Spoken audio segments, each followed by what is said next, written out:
जय हिंद सभी को। कैसे हैं आप सभी? राम राम, नमस्कार भाई। तो आज जो ये मैंने फर्स्ट क्वेश्चन लिया है ये हरियाणा करंट अफेयर से लिया है भाई, क्योंकि करंट अफेयर आने की संभावना है पूरी पूरी। तो जरा इसका आंसर दीजिए आप फटाफट से। देश में एनीमिया कम करने के लिए शुरू किए गए एनीमिया मुक्त भारत AMB एनीमिया मुक्त भारत कार्यक्रम में हरियाणा को देश के 29 राज्यों की सूची में कौन सा स्थान मिला है? तो ऑप्शन आपके पास है A पहला, B 16वां, C दूसरा और D 15वां। कुछ याद आ गया? जैसे हम क्लासेस में पूछते थे, ये प्रश्न है 5,000 रुपये के लिए। तो इसी तरीके से क्या रहेगा इसका आंसर भाई? पहला, दूसरा या 16वां या 15वां, कौन सा नंबर मिला है हरियाणा को? आंसर दे फटाफट से। तो इसका आंसर जो है वो रहेगा पहला। गर्व की बात है, बहुत ही गर्व की बात है। एनीमिया एक बीमारी होती है जिसमें हो जाती है खून की कमी। तो उसको दूर करने के लिए अभियान चला रखा है पूरे देश में। और मैं बात करूं हरियाणा में, एनीमिया फ्री की brand ambassador Manushi Chhillar, miss world Manushi Chhillar हैं। ठीक है जी। तो यहाँ से हमारा ये पहला क्वेश्चन हो जाता है कि कौन सा नंबर मिलता है हरियाणा को? पहला नंबर मिलता है। Haryana GK, Haryana current affair कभी समाप्त ना होने वाली है। जब तक आपका पेपर ना आ जाए उससे पहले की पढ़नी है, 15 दिन बिफोर और 6 महीने तक की। ठीक है। और कोई ज़्यादा ही डरा हुआ बच्चा तो 1 साल की पढ़ लेगा भाई। बाकी 6 महीने तक की करंट अफेयर आती है। साथ में टॉपिक कर लीजिए, प्रीवियस क्वेश्चन कर लीजिए। ये छोटी सी बात जो मैंने आपको बता दी, इसी में सारा ज्ञान है। तो अगले क्वेश्चन पे चलते हैं भाई हम। नेक्स्ट क्वेश्चन आता है भाई, ये हमारा स्ट्रेटेजिक जीके जिसे हम कहते हैं, जो चेंज नहीं होती। फटाफट से आंसर दे देंगे इसका। तो शाम में अति प्राचीन मंदिर किस देवता से संबंधित है? इसका आंसर तो मेरे ख्याल से सब दे सकते हैं। ये एक आधा जो आपके क्या कहते हैं उसको, डेवलप करने के लिए, मनोबल को डेवलप करने के लिए। ABCD शिव के लिए प्रसिद्ध है, विष्णु के लिए प्रसिद्ध है, ब्रह्मा के लिए प्रसिद्ध है या पार्वती जी के लिए प्रसिद्ध है? तो इसका आंसर आएगा विष्णु के लिए प्रसिद्ध। तो शाम का मंदिर जो है ना, इसके लिए नाम होता है प्राचीन विष्णु मंदिर। क्या बोलते हैं? प्राचीन विष्णु मंदिर। कहाँ है? तोशाम। और तोशाम कहाँ पर है? तोशाम भिवानी में है। तोशाम भिवानी में।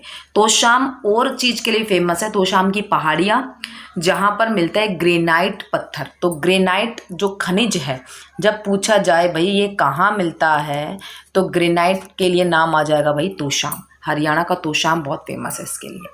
ठीक है जी। हरियाणा का तोशाम भिवानी जिले में पड़ेगा तोशाम। तो नेक्स्ट क्वेश्चन की तरफ चलते हैं भाई हम।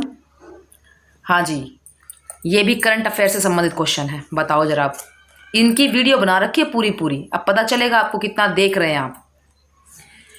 राष्ट्रीय शिक्षक पुरस्कार 2020 के लिए हरियाणा में किसे पुरस्कार मिला है? 29 अगस्त को खेल दिवस मनाया गया था, तब पुरस्कार दिए गए थे। फिर 5 सितंबर को टीचर्स डे पर वही अवार्ड दिए गए हैं। तो राष्ट्रीय शिक्षक पुरस्कार जो है उसमें हरियाणा का कौन सा व्यक्ति था जिसे मिले? और मिला है सिर्फ एक ही हरियाणा के व्यक्ति को। हरियाणा का सिर्फ एक व्यक्ति है भाई राष्ट्रीय पुरस्कारों में। दिनेश कुमार, सुरेश कुमार, मनोज कुमार, महेश कुमार। आंसर दीजिए भाई। पूजा, अमित, अनुराधा, नाम लेना कितना अच्छा लगता है ना आप लोगों का। हाँ जी। तो इसका आंसर क्या रहेगा? एक बात और बताऊं, ये जो व्यक्ति हैं वो गुरुग्राम से बिलोंग करते हैं। ठीक है जी, गुरुग्राम से हैं। प्रिंसिपल रह चुके हैं, हिंदी के टीचर हैं, हिंदी के। तो आंसर रहेगा, अब बता देते हैं भाई इसका आंसर है C मनोज कुमार। ठीक है जी, मनोज कुमार लाकड़ा करके नाम है इनका पूरा। एक बात और बताऊं, अब ध्यान से सुनो, आंसर आ गया है। जिस तरह राष्ट्रीय शिक्षक पुरस्कार दिए जाते हैं उसी प्रकार स्टेट लेवल पर भी शिक्षक पुरस्कार दिए जाते हैं।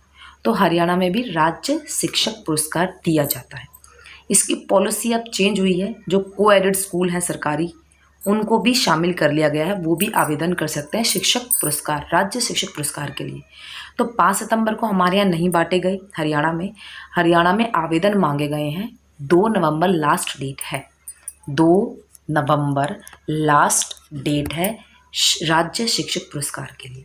तो आवेदन करें, उसके बाद जो है नाम आएगा लिस्ट में, फिर उसके बाद जो है धनराशि वगैरह और प्रशस्ति पत्र वगैरह, शॉल वगैरह वो जो है पुरस्कार दिया जाता है। ठीक है, तो अभी तक हरियाणा में राज्य शिक्षक पुरस्कार नहीं दिए गए हैं। 2 नवंबर की इनके आवेदन मांगे गए हैं, फिर किस दिन दिए जाएंगे देखते हैं। ठीक है जी।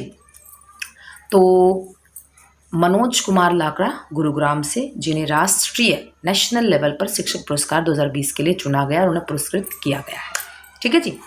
अगले प्रश्न पे आ जाते हैं भाई। अब हम नेक्स्ट क्वेश्चन हमारा चौथा, हरियाणा में इंटीग्रेटेड एविएशन हब के नाम से कौन सा जिला प्रसिद्ध है? इसका आंसर तो दे देंगे जल्दी से। एविएशन हब के नाम से कौन प्रसिद्ध है भाई? ABCD फटाफट से आंसर कर दीजिए। एविएशन हब चौथा क्वेश्चन है अपना, एविएशन हब हरियाणा में। और मे भी भाई आपकी क्लासेस एक दिन छोड़कर एक दिन हो, ऐसा हो सकता है, क्योंकि अभी थोड़ा सा लग रहा है एग्ज़ाम दूर है और आराम आराम से करने का थोड़ा सा लग रहा है मुझे कि किसी तरह टाइम आपको मिल रहा है, और इसलिए मे भी एक दिन छोड़कर एक दिन क्लासेस हों आपकी। ठीक है जी। हरियाणा में इंटीग्रेटेड एविएशन हब के नाम से कौन सा जिला प्रसिद्ध है? पानीपत, हिसार, पंचकुला और रेवाड़ी। तो भाई इसका आंसर सही क्या रहेगा? हिसार। ठीक है जी। हिसार को हम इंटीग्रेटेड एविएशन हब के नाम से जानते हैं। पानीपत को कहते हैं बुनकरों की नगरी, रेवाड़ी के लिए जाता है पित्तल की नगरी, और जो भाई ये पंचकुला है इसके लिए हम 5 कुप्पों को प्रसिद्ध करते हुए 5 नहरें या हम 5 कुप्पों के लिए जो है पंचकुला वो प्रसिद्ध है। ठीक है जी। आगे अगला क्वेश्चन आता है 5वां क्वेश्चन, जनता जननायक पार्टी के संस्थापक कौन है? ऑप्शन भी बहुत अच्छे अच्छे दिए हैं। अभय चौटाला, अजय चौटाला, दुष्यंत चौटाला, सरदार निशांत सिंह। आंसर दीजिए भैया, आंसर क्या रहेगा? जनता जननायक पार्टी के संस्थापक कौन है? JJP। तो इसका आंसर दुष्यंत चौटाला। बहुत सारे स्टूडेंट देंगे, है ना, लेकिन इसका आंसर क्या है भाई? अजय चौटाला। संस्थापक का नाम आ रहा है भाई, जिसने स्थापना करी इस पार्टी की, जनता जननायक पार्टी, अजय चौटाला ने संस्थापक है, उन्हीं के पुत्र हैं। ठीक है जी, दुष्यंत चौटाला। नेक्स्ट क्वेश्चन पे चलते हम। हाँ भाई, अब ये क्वेश्चन और अपना करंट अफेयर से ही है, क्योंकि ये धनराशि जो है वो हाल ही में जारी की गई है। राज्य शिक्षक पुरस्कार 2020 में कितनी धनराशि देने का प्रावधान है? करंट अफेयर से क्वेश्चन बन जाता है, बताइए भाई। 50,000, 51,000, 21,000 या 31,000 धनराशि दी जाएगी राज्य शिक्षक को, और प्रशस्ति पत्र दिया जाएगा, सर्टिफिकेट जिसे हम कह देते हैं, शॉल दिया जाता है, और उसके टाइमिंग को लेके भी बढ़ाया जाता है, टाइम भी बढ़ाया जाता है, यानी कि पदोन्नति भी करी जाती है उनकी। तो राज्य शिक्षक पुरस्कार में धनराशि अक्सर पूछी जाती है, तो वर्तमान में कितनी दी जा रही है भाई? 29 अगस्त को चेंज हुआ है थोड़ा बहुत मामला। 29 अगस्त जिस दिन खेल दिवस था उस दिन चेंज हुआ है भाई, उस दिन नीति नई लागू की गई है राज्य शिक्षक पुरस्कार की। तो आंसर क्या रहेगा? 50,000, 51,000, 21,000 या 31,000। तो इसका आंसर रहेगा 21,000। ठीक है जी, 21,000 रुपये की धनराशि दी जाएगी राज्य शिक्षक पुरस्कार के लिए हरियाणा में। नेक्स्ट क्वेश्चन, भगवान कृष्ण ने गीता का उपदेश किस स्थान पर अर्जुन को दिया था? मोस्ट इंपॉर्टेंट और बहुत बार रिपीटेड। इसके आंसर तो फटाफट आ जाएंगे, आपका मनोबल जो है वो बढ़ जाएगा भाई। मार्कंडेश्वर, दुखभजनेश्वर, ज्योतिश्वर या पृथुदक? ABCD ये वही क्वेश्चन है जिसका मैंने आपको बताया था, पिछले डिस्कस भी किया था कि ऑप्शन एक दिल्ली है, एक मुंबई है, एक कोलकाता था, और एक ऑप्शन क्या था भाई? तो एक ऑप्शन क्या था? आंसर रहेगा ज्योतिश्वर। ज्योतिश्वर को ज्योतिसर भी कह देते हैं भाई। यहाँ पर भगवान कृष्ण ने गीता का उपदेश अर्जुन को दिया था। अक्षय वट का वृक्ष है, यहाँ पर लोग उसको काफ़ी दूर दूर से देखने के लिए आते हैं, ज्योतिसर स्थान को। ठीक है जी। धर्म नगरी के नाम से फेमस हमारा कुरुक्षेत्र, जहाँ पर ये ज्योतिश्वर स्थान है। ज्योतिषर कहाँ है? कुरुक्षेत्र में है। नेक्स्ट क्वेश्चन पे आ जाएंगे भाई। 8वां क्वेश्चन अपना, शिल्पियों का कुंभ हरियाणा के किस मेले को कहा जाता है? बहुत इजी प्रश्न है ये भी। जो नया स्टूडेंट होगा ना उसको पढ़ने की आवश्यकता है। यदि जो हरियाणा की प्रिपरेशन कर रहा है उसकी ये रिवीजन है। जो नया बच्चा उसे याद करना पड़ेगा, बाकी जो पहले पढ़ रहे हैं उनकी ये रिवीजन है कि भाई 15-20 मिनट में 10 क्वेश्चन जो हम रिवाइज कर लेते हैं। ठीक है। तो शिल्पियों का कुंभ किस मेले को कहा जाएगा? ए सोमवती अमावस्या, बी सूरज कुंड, और भाई जो सी है वो सूर्य ग्रहण है, और डी जो है वो सरस्वती मेला। किसको कहा जाएगा भाई? तो इसका आंसर जैसा कि आ रहा है भाई, बहुत बढ़िया। अब मेरी बात सुनो, फिर मैं इसका आंसर दूंगी क्योंकि आंसर कहीं हद तक ठीक है। जो शिल्पियों का मेला, शिल्प यानी कि कारीगरी से संबंधित जो है, क्राफ्ट मेला जिसे हम बोल देते हैं। तो भाई जो ये शिल्प मेला है या क्राफ्ट मेले की जो हम बात कर रहे हैं, इसकी शुरुआत 1987 में फरीदाबाद में हुई थी। तो फरीदाबाद बोलते ही आंसर हमें पता चल गया भाई, क्या रहेगा? आंसर आ जाएगा सूरज कुंड मेला। कहाँ हुई थी? फरीदाबाद में हुई थी। फरीदाबाद में स्टार्टिंग इस मेले की 1987 में हुई थी, 1987 में हुई थी। ये प्रश्न भी पूछा जाता है। ठीक है। अब 2020 का जो है मेला वो लगा था। 2 फरवरी से 16 फरवरी तक ये मेला लगा, और इसमें कंट्री पार्टनर और थीम स्टेट ये सबसे ज़्यादा पूछा जाता है। तो कंट्री किसने सहयोग दिया? उज्बेकिस्तान ने। कंट्री कौन सी? उज्बेकिस्तान। और थीम पार्टनर कौन भाई? थीम पार्टनर का प्रश्न जो मैंने पूछ लिया उसका उत्तर अब आप देना, मैंने दी थी इसका उत्तर। कंट्री मैंने बता दिया आपको, उज्बेकिस्तान। अब इंटरनेट पे थोड़ा सर्च करो, ढूंढो, थोड़ा अच्छा लगेगा, आपको भी मज़ा आएगा। और आप मुझे इसका नाम बता देना, और जिसे पता है वो भी बता दो भाई। ठीक है। कि 2020 में कंट्री पार्टनर तो हमारा उज्बेकिस्तान, और थीम स्टेट यानी कि किस स्टेट पर पूरे मेले को उसी रंग में रंगा जाता है। जैसे राजस्थान अगर चुन लिया तो राजस्थान की सारी संस्कृति बिखेरी जाएगी, यूपी अगर चुन लिया तो यूपी की, उत्तराखंड चुन लिया तो उत्तराखंड की, हरियाणा चुन लिया तो हरियाणा की। ठीक है जी। तब आपने बताना है भाई इसका। और एक बात और, 2013 से इंटरनेशनल लेवल पर ये सूरज कुंड मेला लगने लगा था, और फिर उसके बाद जो है बाहर के देश जो है इसमें सहयोग करने लगे थे, यहाँ अपनी कला का प्रदर्शन करने लगे थे।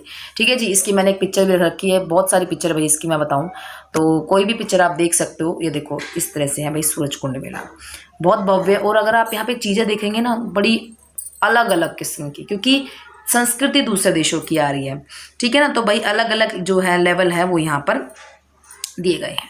ठीक है जी। आपने आंसर देना है कमेंट बॉक्स में, थीम स्टेट कौन सा था 2020 में। ये आपके लिए क्वेश्चन है, और अभी आ चुका है तो कमेंट बॉक्स में लिखें मुझे। ठीक है। लाइव चैट में नहीं, कमेंट बॉक्स में। अच्छा जी। अब अगले प्रश्न पे चलते हैं भाई हम। सूरज कुंड मेला शिल्पियों का मेला या क्राफ्ट मेला के नाम से फेमस है, अंतर्राष्ट्रीय लेवल का ये मेला रहेगा। ठीक है जी। हाँ जी, करंट अफेयर से ये भी क्वेश्चन है, इसका आंसर दो जरा आप। जिन्हें अपने ऊपर थोड़ा सा ओवर कॉन्फिडेंस हो जाता है, जरा वो भी आंसर दें इसका। अनु यादव 12 साल की एक लड़की है, ने हिमाचल के मनाली स्थित 5242 मीटर ऊंचे फ्रेंडशिप पर्वत पर तिरंगा फहराया। हरियाणा के किस जिले से संबंधित है? हरियाणा के किस जिले से संबंधित है? हिसार, रेवाड़ी, रोहतक, पानीपत। इसका आंसर दीजिए भाई। अगर आपने न्यूज़ पढ़ी होगी तो सही है, अदरवाइज तो भाई तुक्के लगेंगे।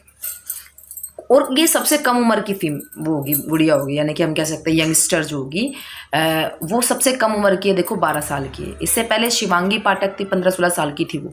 ये 12 साल की है सिर्फ अनु यादव। तो वो सबसे कम उम्र की माउंटेनियर है अभी तक जिन्होंने फ्रेंडशिप पर्वत को फतह कर लिया है, जिसकी ऊंचाई कितनी? 12,242। और मैं बताऊं जो अनिता कुंडू वो भी यही कहते हैं कि पहले स्टेप बाय स्टेप चले, पहले छोटे पर्वत, फिर उससे बड़े, फिर उससे बड़े, फिर सीधा माउंट एवरेस्ट पे चढ़े। होता ऐसा है अपने हिंदुस्तान में बहुत ज़्यादा मृत्यु होती है माउंटेनियर की, क्योंकि वो सिर्फ कुछ ऊंचाई चढ़ते ही सीधा एवरेस्ट को फतह करने के लिए निकल पड़ते हैं और उन्हें खुद का पता नहीं था कि कितनी स्टेमिना है हमारे अंदर या हम कितना सहन कर सकते हैं। तो इसलिए ये राय दी थी अनिता कुंडू ने भाई अपने इंटरव्यू में। तो इसका आंसर ABCD आंसर आ रहे हैं। तो इसका आंसर मैं बता देती हूँ कि अन्नू यादव भी कहाँ से बिलोंग करती है, हिसार से बिलोंग करती है। ठीक है जी, अन्नू यादव भी कहाँ से बिलोंग करती है भाई, हिसार से। अन्नू यादव, देखो कितने सारे इनके क्वेश्चन हो गए हैं, प्रश्न में से ही हम कई सारे जो हैं चीजें याद कर सकते हैं। आखिरी क्वेश्चन 10वां क्वेश्चन भाई, ये एंड स्ट्रेटजी जीके कह सकते हैं हम, जो कि बहुत बार आ चुका है भाई पेपर में। तो इसका और बता दे भाई, केंद्रीय मृदा लवणता अनुसंधान संस्थान करनाल की जो स्थापना है, ये भी पूछ सकते हैं भाई केंद्रीय मृदा लवणता अनुसंधान संस्थान है कहाँ। तो क्वेश्चन से आंसर पता चल गया, करनाल में है। अब इसकी स्थापना पूछी जाती है भाई, CSSR इसकी स्थापना पूछी जाती है भाई, सोयल सैनिटरी रिसर्च जो इंस्टीट्यूट है ये सेंट्रल लेवल का, उसकी स्थापना पूछी गई है 85, 88, 1978 या 1969। लास्ट क्वेश्चन, आखिरी क्वेश्चन भाई। तो जैसा मैंने पहले कहा था, क्लासेस भाई एक दिन स्किप करके भी हो सकती है, थोड़ा सा टाइम भी मुझे प्रॉब्लम हो रखी है। तो हाँ जी, इसका आंसर क्या रहेगा भाई, इसका आंसर रहेगा D 1969। मृदा मिट्टी 6 छी मिट्टी के हाथ लग गया, ऐसे कई बार हम करते हैं तो छोटे बच्चे बोलते हैं ना मिट्टी के हाथ लगे, तो 1969 6 मृदा 6। ठीक है, कई सारे आपको याद करने पड़ेंगे भाई, बहुत सारे जो हैं वो सन है, तो हंसी मजाक में कर लिया करो जैसे मर्जी आपको अच्छा लगे। 1969 केंद्रीय मृदा लवणता अनुसंधान संस्थान। ठीक है जी, तो यहाँ पर अपने 10 क्वेश्चन जो होते हैं complete. Thank you for watching. जय हिंद, जय हरियाणा।